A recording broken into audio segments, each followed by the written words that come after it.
Imagine a valley where the morning mist clings to ancient hills and two armies face each other across a narrow gorge. The air is thick with tension, heavy with the scent of leather armor and the metallic tang of spears. This is the Valley of Elah, where a story unfolds that will echo through the ages.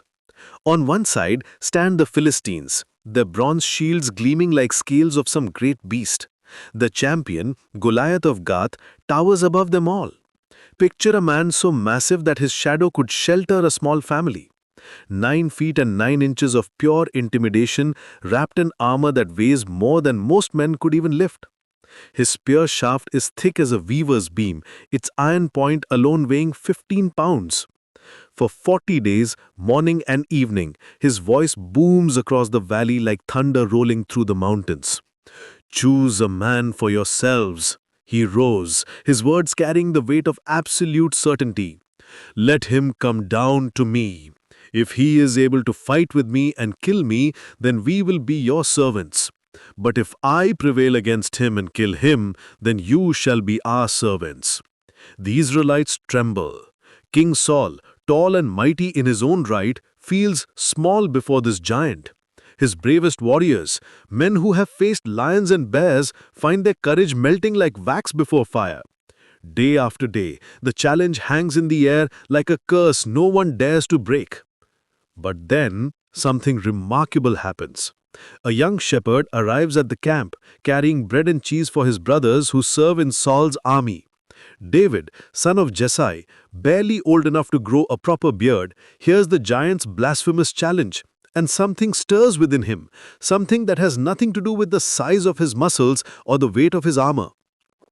Who is this uncircumcised Philistine that he should defy the armies of the living God? David asks, his voice clear and unafraid. The soldiers around him shift uncomfortably. Here is a boy speaking words they dare not even whisper.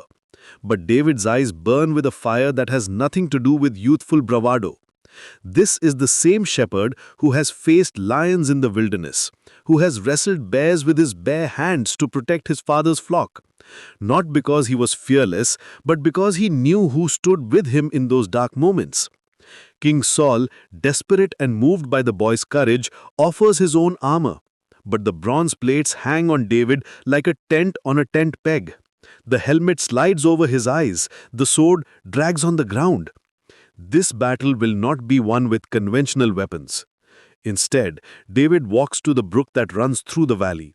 The water whispers over smooth stones, and he selects 5 of them, each one perfectly rounded by countless seasons of flowing water. His sling, worn smooth by years of protecting sheep, feels familiar in his hands. As he walks toward the giant, the entire valley falls silent. Even the wind seems to hold its breath. Goliath sees him coming, and his laughter echoes off the hills like the roar of a landslide. "Am I a dog that you come to me with sticks?" But David's response cuts through the morning air with the clarity of a temple bell. "You come to me with a sword and with a spear and with a javelin. But I come to you in the name of the Lord of hosts, the God of the armies of Israel, whom you have defied." The sling whirs through the air, a sound like wind through wheat. The stone flies true, guided by a hand that has never known defeat when defending the innocent. It strikes the giant's forehead with the sound of thunder, and Goliath falls like a great tree in the forest. In that moment, the impossible becomes inevitable. Sometimes the greatest victories come not from the strength of our arms, but from the certainty of whose we are.